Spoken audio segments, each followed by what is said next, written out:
Hi friends, in this video I am gonna show you how to customizing the default header comments and other text macros in Xcode. For this purpose I am going to create demo project in Xcode 10.2.1.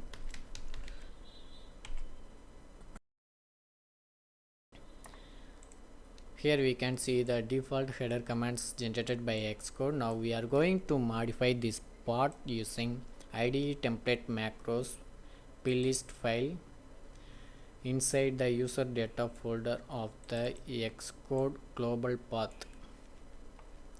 Now I am going to create the plist file inside the user data folder and then open this folder. Open this plist file using any text editor.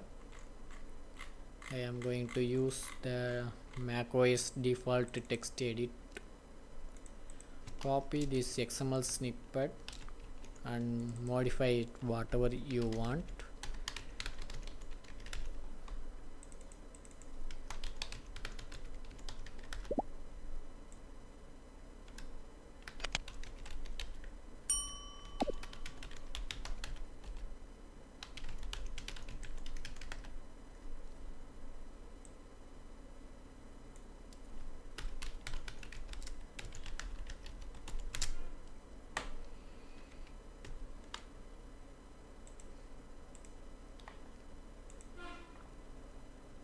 Okay, file has been modified.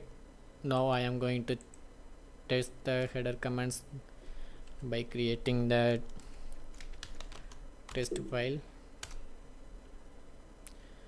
Okay, it's working.